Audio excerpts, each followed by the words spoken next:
Pendant des années, mon père s'est moqué de mon travail à chaque dîner, puis a tenté de saboter mon entreprise, lorsqu'elle a décollé. Plus tard, il m'a demandé un emploi, et je l'ai fait travailler pour moi, jusqu'à ce qu'il admette enfin qu'il avait tort. J'avais 22 ans, la première fois que mon père m'a publiquement humilié pour mon travail. À l'époque, je travaillais comme concierge, dans un immeuble de bureau, en centre-ville. Pas exactement le travail de rêve, mais c'était un travail honnête. Et j'en tirais de la fierté, aussi.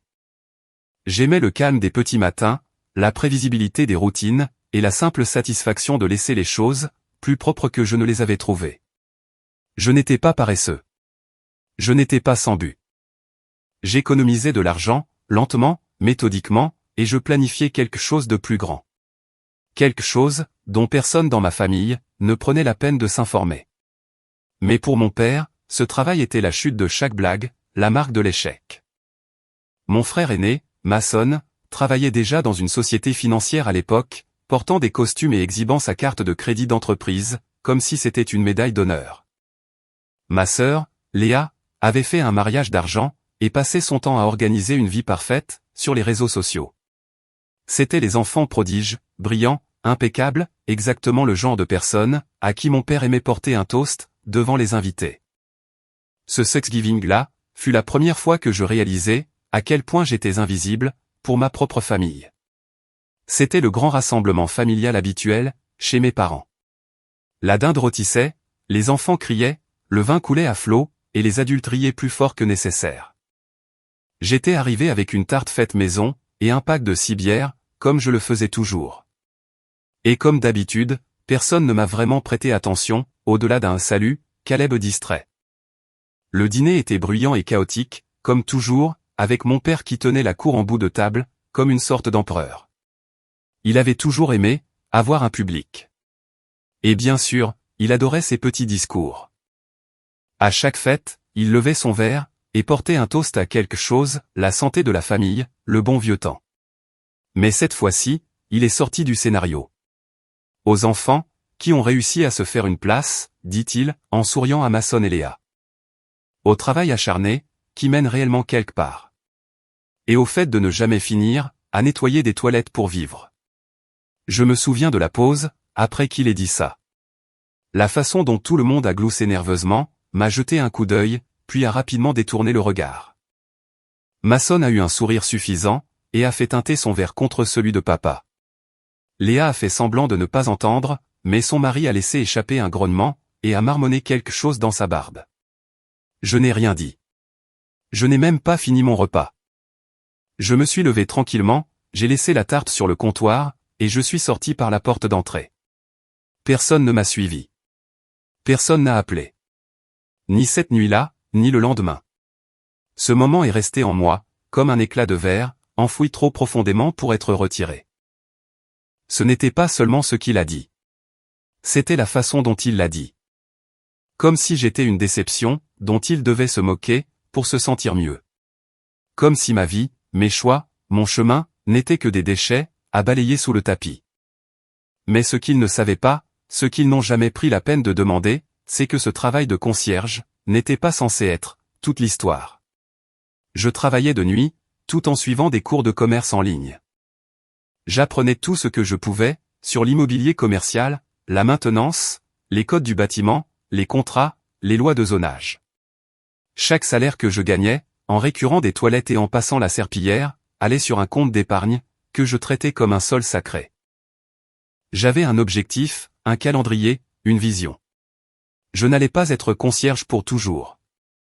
Je ne ressentais juste pas le besoin de le crier sur tous les toits. Au fil des ans, je me suis présenté à de moins en moins de réunions de famille. Les invitations ont commencé à ressembler davantage à des formalités, de toute façon. Des messages groupés, sans chaleur derrière. Et ça ne me dérangeait pas. J'étais occupé à construire quelque chose de réel. J'ai acheté mon premier petit immeuble de bureau, à 26 ans. C'était une propriété délabrée, près de la zone industrielle de la ville. Des tuyaux qui fuyaient, un câblage obsolète, la totale. Mais je l'ai réparé. J'ai réussi à tout nettoyer moi-même. J'ai installé de nouveaux systèmes, je l'ai mis aux normes, j'ai fait venir des locataires, et en un an, je voyais déjà un retour sur investissement. Ce n'était pas glamour, mais c'était à moi. À 30 ans, je possédais 3 bâtiments, et je venais de lancer ma propre société de gestion immobilière. J'avais une équipe, des entrepreneurs en qui j'avais confiance, un avocat attitré, et un portefeuille qui se développait plus vite que je ne l'avais jamais imaginé. Je m'habillais toujours simplement. Je ne publiais rien à ce sujet. Je n'essayais pas de prouver quoi que ce soit. Mais je n'ai jamais oublié ce toast de Thanksgiving. Pas une seule fois. Ce n'est que quelques années plus tard que je l'ai revu en personne. Pas lors d'un événement familial, ni à un autre dîner de fête, mais assis devant mon immeuble de bureau, sous la pluie, dans une chemise froissée, tenant un dossier en manie sur ses genoux, comme s'il contenait les derniers lambeaux de sa dignité. Au début, je ne l'ai pas reconnu. Il avait mal vieilli. Ses cheveux étaient plus fins, sa posture voûtée. L'homme qui remplissait autrefois une pièce de sa voix, avait maintenant l'air petit. Il ne m'a pas vu approcher, il a juste continué à fixer les portes vitrées, comme s'il n'était pas sûr de devoir même entrer. Quand il a finalement levé les yeux, nos regards se sont croisés, et l'expression de son visage. Elle disait tout. Il savait. Mais avant que je ne vous dise ce qu'il voulait, avant que j'explique comment on en est arrivé là, vous devez comprendre à quel point le fossé dans notre famille était profond. Comment l'ego de mon père, sa fierté, son besoin d'humilier et de contrôler, ont traversé les années, comme une mèche qui brûle lentement. Parce que ce toast de Thanksgiving n'était que le début. Les vraies retombées ont commencé après ça. Un choix, un mépris, une insulte à la fois, jusqu'à ce que tout ne s'effondre. Je n'ai pas complètement arrêté de parler à ma famille, après ce toast de Thanksgiving. Mais quelque chose en moi a changé. Je suis devenu plus silencieux, plus sur la défensive. Les appels téléphoniques ressemblaient davantage à des obligations qu'à des conversations. Je les gardais courts, polis, distants. Mes frères et sœurs ne l'ont pas remarqué. Mon père, certainement pas. Et ma mère, eh bien, elle ne l'a jamais contesté sur quoi que ce soit. Elle avait perfectionné l'art de détourner le regard. Au cours des 2 années suivantes, le schéma n'a fait que se durcir. Chaque réunion de famille suivait le même scénario. Mason parlait de sa dernière promotion, ou de ses nouvelles primes de clients, et papa hochait la tête avec fierté, lançant des phrases comme « c'est comme ça qu'on construit un avenir ». Ou bien « voilà un homme qui a le sens de l'orientation ». Léo montrait des photos de ses enfants, en uniforme d'école privée, son mari intervenant, avec des histoires de voyage au ski, et de rénovation de jardin. Ils se coupaient tous la parole, comme s'ils auditionnaient pour être sous les feux des projecteurs.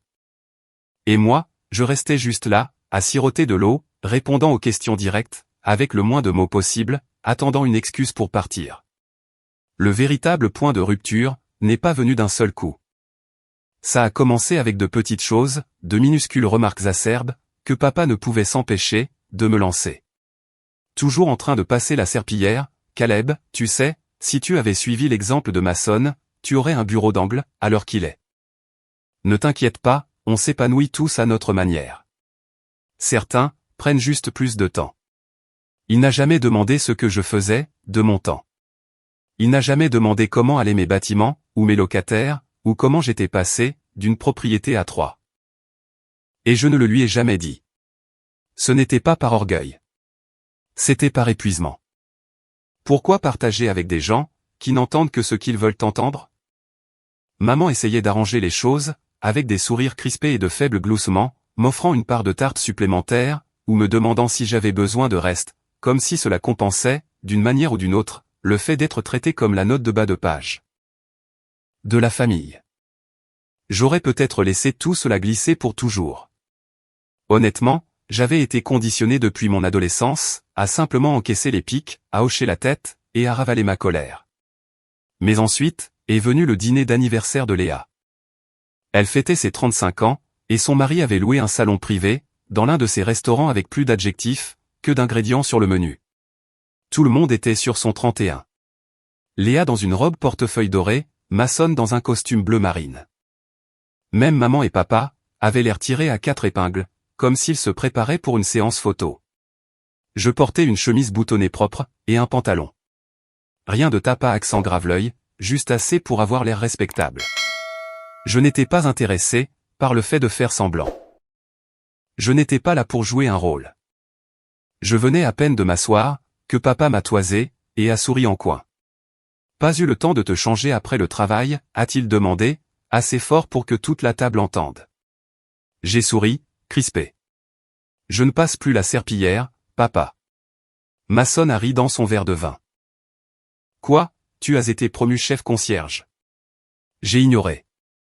Je ne voulais pas leur donner cette satisfaction. Mais Léa a toujours été plus perspicace, qu'elle ne le laissait paraître. Alors, que fais-tu réellement, Caleb, a-t-elle demandé doucement, en coupant son steak avec une précision chirurgicale. Tu es toujours si mystérieux. Tu vas et viens. Tu ne postes jamais rien. Tu ne te présentes pas, à la moitié des trucs de famille. J'ai haussé les épaules. J'ai été occupé. À faire quoi, a insisté Mason. Je veux dire, ce n'est pas grave si tu te contentes de faire simple. Tout le monde ne veut pas, le stress d'une vraie carrière. Et c'est là que papa est de nouveau intervenu, cette fois en levant son verre. À Caleb, a-t-il dit, le sourire en coin revenant, le plus constant de la famille. Toujours les pieds sur terre, toujours humble, toujours sous-employé. Tout le monde a ri, même maman, bien qu'elle ait eu l'air mal à l'aise. C'était comme s'il ne pouvait pas s'en empêcher, comme si me harceler était devenu une tradition. Je me suis levé, non pas de manière dramatique, juste calmement. Je les ai regardés, chacun à leur tour, et pour la première fois depuis des années, j'ai dit exactement ce que je pensais. Vous savez ce qui est drôle? Vous parlez tous tellement, mais aucun d'entre vous ne pose jamais de questions dont vous voulez réellement connaître les réponses. Cela les a fait taire, un moment du moins. Je possède 3 propriétés commerciales, ai-je continué. Je les gère moi-même. J'ai construit une entreprise, à partir de rien, sans prêt, sans aide, et sans endoux. Je ne vous l'ai pas dit, parce que je n'avais pas besoin de votre approbation, et je ne voulais certainement pas, de vos conseils. J'ai laissé ma serviette sur la table, et je suis sorti, avant que quiconque ne puisse parler. Pas de cris, pas de drame, juste un détachement calme, et net. Pendant une semaine, je n'ai eu de nouvelles, d'aucun d'entre eux. Puis, j'ai reçu un texto de maman. Peut-être, ne fais pas de scène, au dîner de ta sœur. C'était censé être, une célébration. C'est tout ce qu'elle a dit. Pas d'excuses, pas de reconnaissance, juste une autre gifle, enveloppée dans une fausse inquiétude. Alors, j'ai arrêté de répondre, arrêté de me présenter. J'ai complètement sauté, le Thanksgiving suivant. Je suis parti en week-end à la montagne, à la place. La neige, le silence, la paix. C'était la première fête, que j'appréciais réellement, depuis des années. Mais le silence de ma famille, n'a pas duré. 6 mois plus tard, Mason m'a appelé, à l'improviste. Salut, a-t-il dit, d'un air inhabituellement raide. Je me demandais, si tu pouvais me retrouver pour déjeuner, quelque part de calme. Je me suis méfié, immédiatement. Mason n'a jamais voulu quelque chose, qui ne lui profitait pas. Qu'est-ce qui se passe, ai-je demandé. C'est à propos de papa, a-t-il dit. Il ne voulait pas que je dise quoi que ce soit, mais il s'est fait licencier. Restructuration d'entreprise. Il a du mal, à trouver un nouveau travail. J'ai cligné des yeux. Cet homme se vantait de sa sécurité d'emploi, depuis que j'étais gamin. Alors, a-t-il poursuivi, il a des difficultés, mec. Maman s'inquiète. Il ne parle à personne, il reste juste assis à la maison, toute la journée. Il a postulé à des endroits, mais pas de réponse. Ça fait des mois. Je pouvais entendre l'hésitation dans la voix de Mason, la façon prudente dont il se préparait, à dire quelque chose. Il a vu ton nom, sur un bâtiment en centre-ville, a-t-il finalement dit. Un de tes locataires, t'a mentionné en passant. Il a été surpris. Et puis il m'a demandé, s'il pensait que tu embauchais. Je n'ai rien dit. Écoute, a dit Mason, je ne dis pas que tu lui dois quoi que ce soit, mais peut-être juste lui parler, même si ce n'est pas pour un travail. Peut-être une référence, ou quelque chose du genre. Il est fier, d'accord? Mais il a peur, aussi. Je ne l'ai jamais vu comme ça. J'ai accepté de le rencontrer, non pas parce que je me sentais obligé, mais parce que je voulais regarder cet homme dans les yeux, et voir s'il le dirait. Voir, s'il pouvait ravaler, ne serait-ce qu'une fraction, de sa fierté. C'est ainsi que nous sommes revenus, au début de cette histoire. Mon père assis, devant mon immeuble de bureau, sous la pluie, tenant un dossier rempli de CV, pour des emplois dont il n'aurait jamais pensé avoir besoin. Mais avant de vous dire ce qui s'est passé, quand je l'ai laissé entrer, ce qu'il a dit, et comment j'ai répondu, vous devez savoir, ce qui s'est passé avant cela. Parce que juste après que je sois sorti du dîner d'anniversaire de Léa, la vraie trahison n'avait même pas encore eu lieu. Elle est arrivée 2 semaines plus tard, quand j'ai reçu un appel de mon gestionnaire immobilier, à propos d'un problème de maintenance, dans mon nouveau bâtiment. Un problème, qui n'avait aucun sens. Un tuyau qui fuit, une serrure cassée, une unité de climatisation en panne, tout ça en 1 semaine. Des choses, qui venaient d'être inspectées, des choses, qui n'auraient pas dû tomber en panne. Et puis, un appel de ma banque, me demandant si j'avais autorisé une série de demandes de remboursement, et de paiements annulés, depuis l'un de mes comptes professionnels. Je ne l'avais pas fait, ce qui m'a amené à vérifier le logiciel d'administration interne, que nous utilisions pour les opérations du bâtiment, ce qui m'a amené à voir qui s'était connecté à distance, ce qui m'a amené à une adresse email, très inattendue. Une vieille adresse email familiale, celle que papa utilisait, lorsqu'il avait aidé Mason à créer un petit site d'investissement, des années auparavant. D'une manière ou d'une autre, il était entré dans mes systèmes d'entreprise, avait accédé à suffisamment d'informations, pour saboter les opérations. Et quand j'ai tracé l'adresse IP, il n'y avait aucune erreur possible. Elle provenait, de la maison de mes parents. Et c'est là, que l'histoire, a vraiment changé. Je n'ai pas dormi, la nuit où j'ai confirmé que le sabotage, venait de la maison de mes parents. Je suis juste resté assis là, dans le noir, à regarder mon ordinateur portable. La lueur pâle de l'écran, peignant les murs d'une lumière froide et stérile. L'adresse email, la trace de l'IP, les journaux système. Tout était là. Mon père, non seulement m'avait manqué de respect pendant des années, non seulement avait rabaissé chaque choix que j'avais fait, mais maintenant, il avait activement tenté, de ruiner ce que j'avais construit. Au début, je ne voulais pas le croire. J'ai retourné la situation, dans tous les sens. C'était peut-être une erreur. C'était peut-être Mason. L'IP avait peut-être été usurpée. Quelqu'un d'autre, avait peut-être utilisé le réseau. Je me raccrochais à n'importe quoi, qui me permettrait d'éviter la vérité. Mais au fond de moi, je savais que cela avait trop de sens. Le timing, la précision, la façon dont tout avait frappé, en même temps, comme des dominos qui tombent. Mon père ne comprenait pas grand-chose, au système moderne. Mais il n'était pas stupide. C'était un homme, qui avait autrefois dirigé un département entier, mené des audits, géré des comptes. Il savait comment, perturber la logistique. Il n'avait juste jamais utilisé cette connaissance, contre moi, avant. Jusqu'à maintenant. J'ai essayé d'aborder la situation, de manière rationnelle. J'ai pris des captures d'écran. J'ai documenté les horodatages. J'ai récupéré les images des caméras de sécurité des bureaux, pour montrer qui n'était pas là, lorsque les demandes de maintenance ont été enregistrées, ou que les comptes ont été consultés. J'ai constitué un dossier discret, non pas pour un procès, du moins pas encore, mais pour moi-même. Pour confirmer, que je n'imaginais pas les choses, que la trahison était réelle. Mais même connaître les faits, n'atténuait pas la douleur. J'étais vide, pendant des semaines.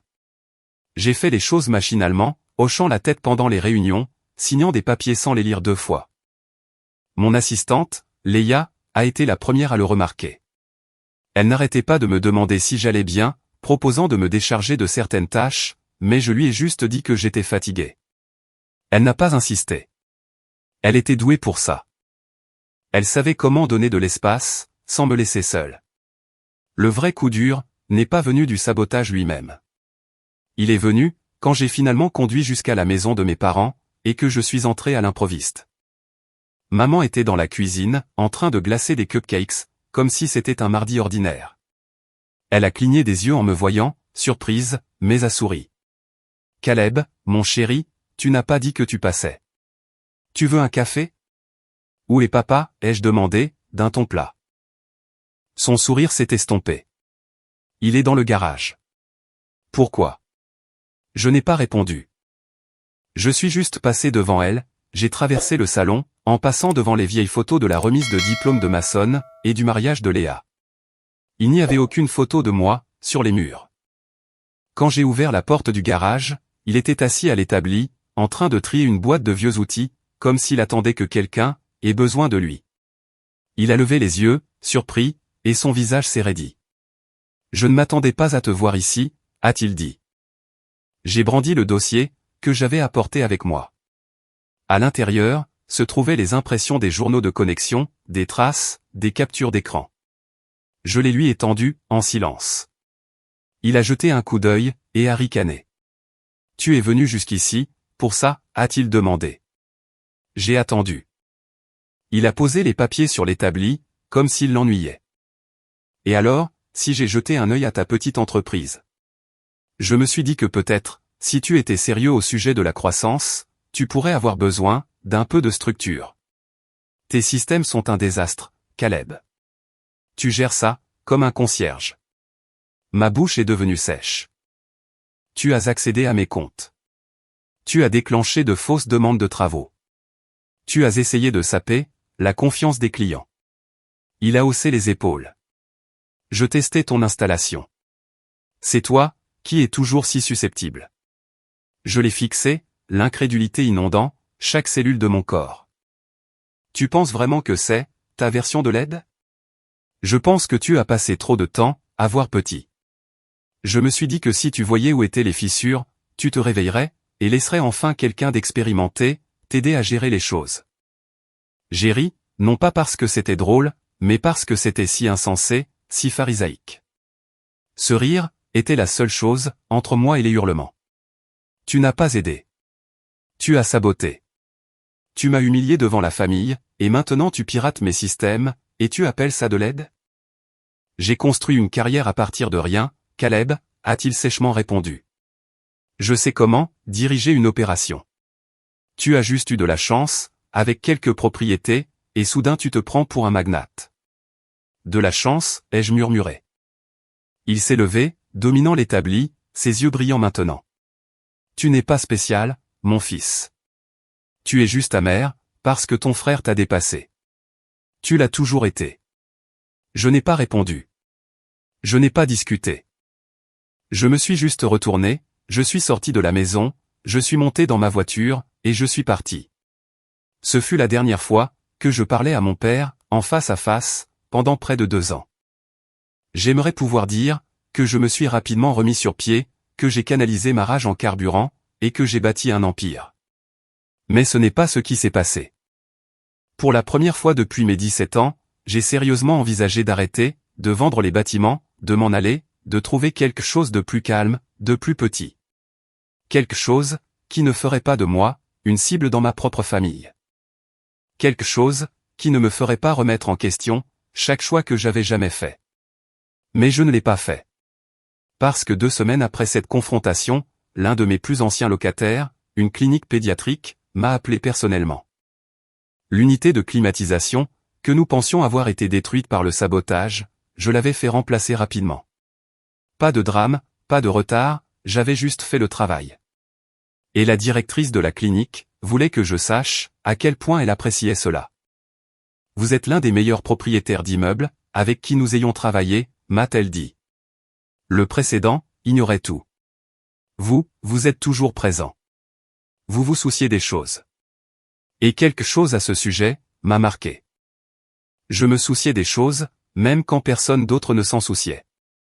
Même quand ma famille se moquait de moi, m'ignorait, essayait de me démolir. Je me souciais de mon travail, de mes locataires, des espaces que je construisais et entretenais. Cela signifiait quelque chose. Je me suis investi dans l'entreprise, non pas avec colère, mais avec intention. J'ai amélioré les systèmes de sécurité, j'ai engagé un consultant en informatique, pour examiner chaque vulnérabilité. J'ai reconstruit le back-end, avec des autorisations à plusieurs niveaux, et une authentification à 2 facteurs.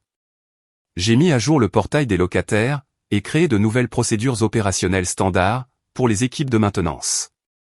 J'ai fait le ménage, de fond en comble. Puis, je me suis développé, j'ai acheté une 4e propriété, puis une 5e. J'ai ouvert un espace de coworking, dans un immeuble de taille moyenne abandonné. J'ai embauché une petite équipe d'entrepreneurs locaux, à temps plein, je leur ai donné des avantages sociaux, des congés payés, et un réel respect. Quelque chose que la plupart des propriétaires n'ont jamais même envisagé. Je ne voulais pas seulement grandir. Je voulais construire quelque chose qui ne reposait pas sur de la poudre aux yeux. Quelque chose de réel. J'ai aussi commencé à encadrer quelques jeunes. Principalement des gens comme moi, qui travaillent de nuit et économisent leurs sous en essayant de comprendre comment grimper. Je ne l'ai pas crié sur tous les toits, mais je leur ai fait de la place. J'ai répondu à des emails, j'ai pris des appels, je leur ai montré ce que j'avais appris, à la dure. Et lentement, tranquillement, le poids a commencé à se lever. J'ai arrêté de consulter les réseaux sociaux de ma famille, j'ai arrêté de comparer mes étapes aux vacances de Mason ou à la vie parfaite et organisée de Léa. Je me suis désabonné de leur compte, j'ai mis les conversations de groupe en sourdine, et je me suis taillé une vie qui avait du sens pour moi.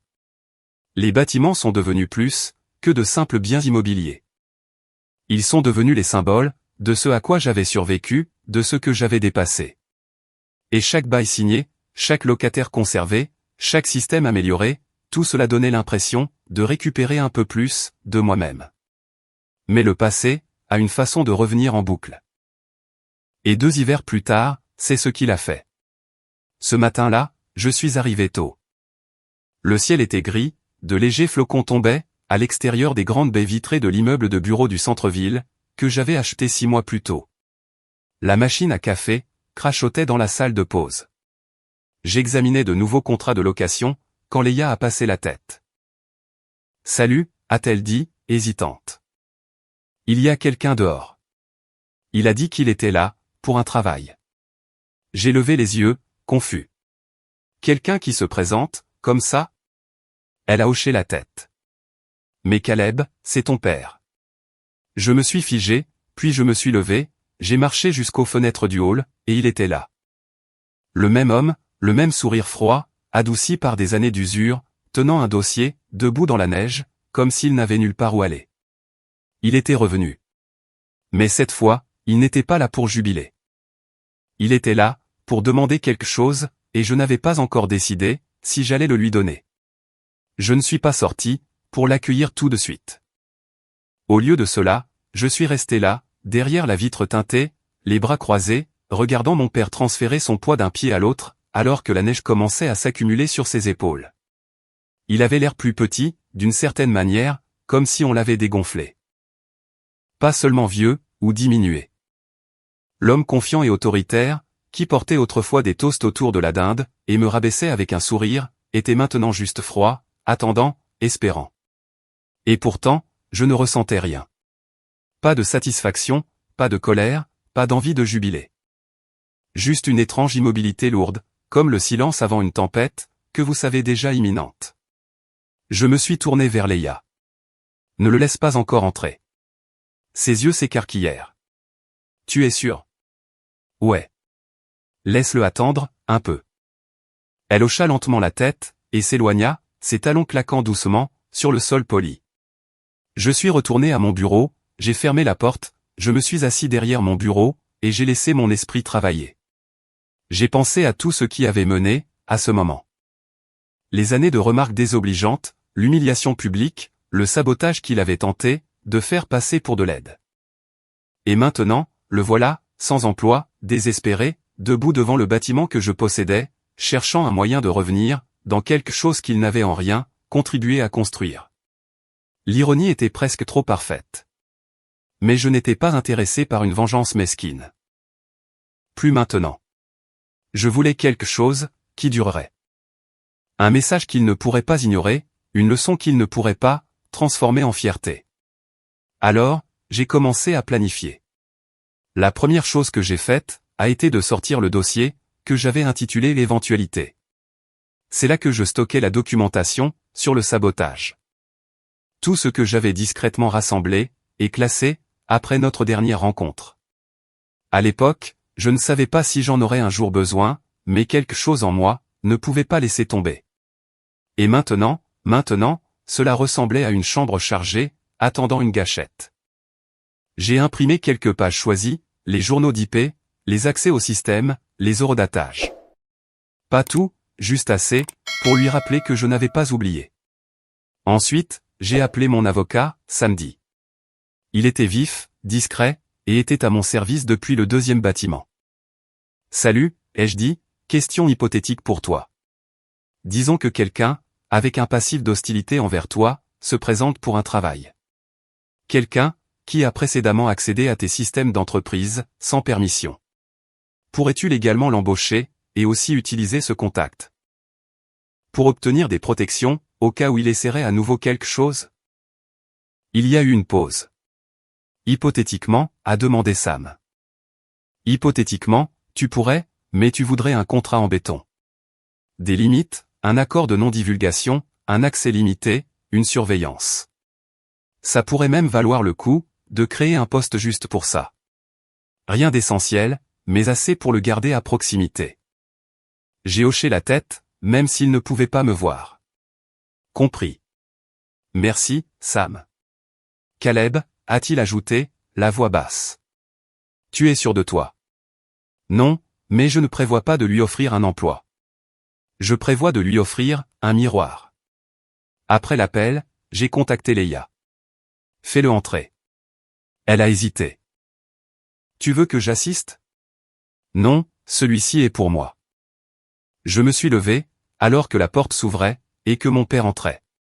Il a regardé autour de lui, observant le bureau, les boiseries sombres, le mobilier moderne et subtil, le certificat encadré au mur, l'enregistrement de ma société.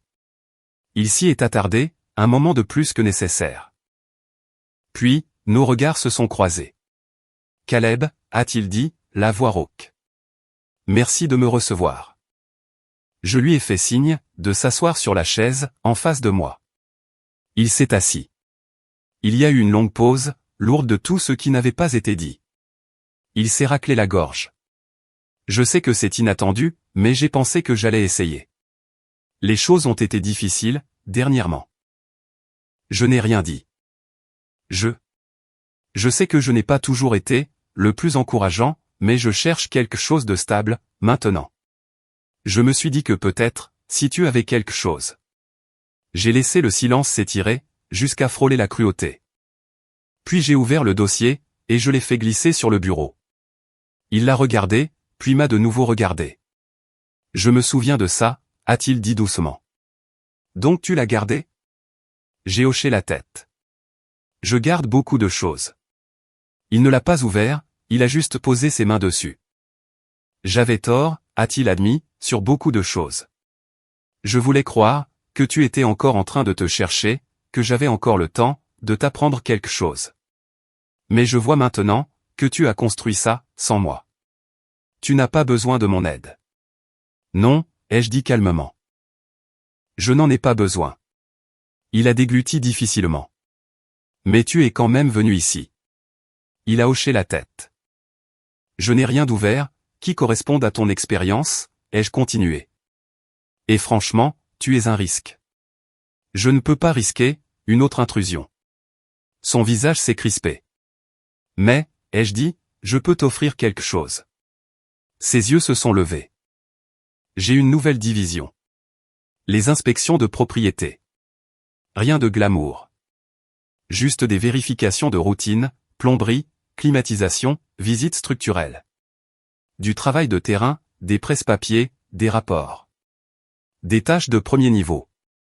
Contrat uniquement, pas d'accès administratif. Pas de système, pas de clé. Son visage s'est légèrement affaissé. Ça a l'air, en dessous de tes compétences. Il a secoué la tête lentement. Non, plus maintenant. Je me suis penché en avant. Si je t'embauche, c'est avec une surveillance complète, des bilans hebdomadaires, des examens aléatoires. Toute déviation de l'itinéraire, tout rendez-vous manqué, et tu es dehors. Il a hoché la tête à nouveau, plus petit cette fois. Et tu signes une déclaration, reconnaissant ton ingérence passée, et acceptant de cesser définitivement, toute tentative d'accès aux communications, liées à mes systèmes internes. J'ai sorti l'accord pré-rédigé par Sam, et je l'ai fait glisser vers lui. Il l'a pris, a lu quelques lignes, puis a levé les yeux. Tu avais déjà préparé ça. Je savais que tu viendrais. Éventuellement, ai-je dit. Je ne savais juste pas, quand. Il a de nouveau baissé les yeux, puis a signé. Quand il me l'a rendu, je n'ai pas souri. Je ne lui ai pas serré la main. Je me suis simplement levé. Léa te donnera ton emploi du temps. Tu commences lundi. Il s'est levé aussi, les yeux cherchant dans les miens quelque chose. De la gratitude. Peut-être du pardon. Mais je n'offrais pas cela. Pas encore. Alors qu'il se tournait pour partir, j'ai ajouté une dernière chose. Il s'est retourné. Cela ne change pas le passé. Tu travailles peut-être sous mes ordres maintenant, mais ne confonds pas cela avec de l'acceptation. Il a hoché la tête lentement, puis est sorti. Je me suis rassis, le cœur battant, non pas de colère, mais d'une étrange clarté calme. Ce n'était pas de la vengeance. C'était de la reconquête. Mais ce n'était pas encore fini.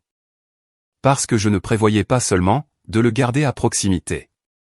J'allais lui montrer, jour après jour, bâtiment par bâtiment, exactement ce que j'avais construit. Ce qu'il avait méprisé, ce qu'il avait essayé de briser, et ce qui ne pourrait jamais m'être enlevé à nouveau. Je ne voulais pas d'excuses. Je voulais qu'il voie la vérité, et qu'il vive avec, chaque jour. Il est arrivé à l'heure, ce premier lundi. Veste grise, posture raide, le dossier que je lui avais donné, glissé sous son bras, comme les devoirs d'un écolier. Léa lui a remis la liste de contrôle, lui a expliqué le système, lui a montré comment scanner les codes QR affichés dans chaque local technique et couloir de maintenance, pour vérifier qu'il avait terminé ses inspections. Il n'a pas beaucoup parlé ce jour-là, il a juste hoché la tête, écouté, tout noté. C'était étrange de le voir comme ça, soumis, docile, silencieux. Pas une seule fois il n'a commenté l'agencement du bureau. Pas une seule fois, il n'a suggéré d'amélioration. L'homme qui dominait autrefois chaque pièce de sa présence, ne faisait maintenant à peine un bruit. Mais je le connaissais trop bien. Ce silence n'était pas de l'humilité. C'était de la honte, et la vraie vengeance est venue lentement. Chaque bâtiment auquel il était affecté, chaque presse-papier qu'il portait, était un rappel qu'il ne possédait pas l'Empire. Il était un technicien de terrain à temps partiel, en contrat d'essai. Il n'était plus la voix, en bout de table. Il était l'homme qui rendait des comptes à son fils. L'homme qui avait autrefois porté un toast de Thanksgiving, en se moquant des concierges, faisait maintenant, à tous points de vue, un travail de niveau concierge, et sous surveillance stricte, de surcroît. Le système que j'ai mis en place ne laissait aucune place aux excuses. Chaque point d'entrée avait une caméra. Chaque scan de code QR enregistrait un horodatage. Chaque locataire pouvait laisser des commentaires. Et je me suis assuré que son emploi du temps incluait le bâtiment même, devant lequel il passait autrefois en voiture, et dont il se moquait. Ce taudis du centre-ville, comme il l'appelait. Celui que j'avais transformé en un centre de coworking, maintenant rempli de freelance, de startups, et de 2 salles de rédaction locales. Un bâtiment où, une fois par semaine, il devait maintenant vérifier la chaufferie, essuyer la poussière des grilles de plafond, et enregistrer les rapports de débit d'air. Je ne l'ai jamais humilié en public. Je n'ai jamais élevé la voix. Je n'en avais pas besoin. J'ai laissé le silence parler. J'ai laissé la routine être la punition, la nouvelle normalité. Mais la vraie retombée, celle qui a brisé sa fierté en 1000 morceaux, est venue du reste de la famille. Parce que je ne me suis pas contenté de l'embaucher. J'ai mis à jour mon testament. J'ai fait un don à l'école privée où allaient les enfants de Léa, au nom de mon entreprise. Et j'ai offert à l'entreprise de maçonne un contrat de gestion immobilière pour l'un de mes bâtiments satellites, en périphérie de la ville. Quand les papiers sont arrivés, il a lu le nom du propriétaire et m'a appelé immédiatement. « Attends, tu possèdes cet endroit ?» a-t-il demandé. « Depuis le dernier trimestre » ai-je répondu. Il a fait une pause. « Pourquoi ? Pourquoi m'offrir le contrat ? » « Parce que je crois qu'il faut donner des opportunités aux gens, ai-je dit, avec un calme qu'il ne pouvait pas contester. Tu essaies de prouver quelque chose. Non, ai-je répondu, tu l'as prouvé pour moi, il y a des années. Je ne fais que laisser l'écho résonner. Il n'a pas répondu après ça. Mais au cours des mois suivants, la nouvelle s'est répandue, discrètement, puis soudainement. Les conversations de groupe familial sont devenues plus silencieuses.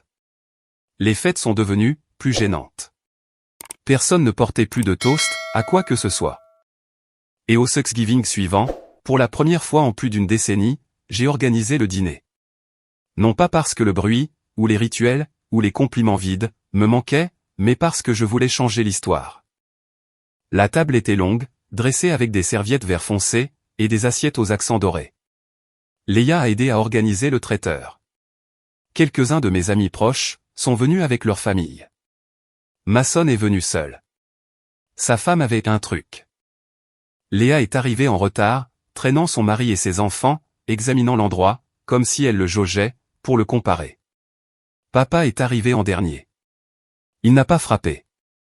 Il est juste resté dehors, jusqu'à ce que quelqu'un ouvre la porte. Quand il est entré, j'ai remarqué que quelque chose avait changé. Pas dans son visage, pas dans sa voix, mais dans la façon dont il ne regardait rien. Ni le lustre, ni les œuvres d'art, ni les rideaux de velours. C'était comme s'il s'était entraîné à éviter de mesurer, d'éviter de réagir, d'éviter d'être vu, en train de voir. J'ai laissé la pièce se calmer, avant de me lever, en bout de table. Tout le monde s'est tourné vers moi, et j'ai levé mon verre. Aux anciens rôles, ai-je dit. Ceux que nous dépassons. Quelques-uns ont gloussé. Certains avaient l'air mal à l'aise. Papa n'a rien dit. J'ai continué. Au nouveau départ. Gagner, pas donner. Léa a baissé les yeux, sur son assiette. Mason s'est raclé la gorge.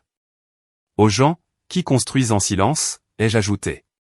À ceux, qui ont été sous-estimés, méprisés, ignorés. Maintenant, le silence était épais. Et à ceux, qui ont appris, parfois trop tard, qui étaient les vrais bâtisseurs, depuis le début. J'ai fait teinter doucement mon verre, contre celui qui se trouvait devant moi, puis j'ai bu une gorgée. Personne n'a dit un mot. Après le dîner, pendant que les autres engageaient une conversation polie, ou tournaient autour de la table des desserts, papa est sorti, sur la terrasse arrière. Je l'ai suivi. Il ne m'a pas regardé.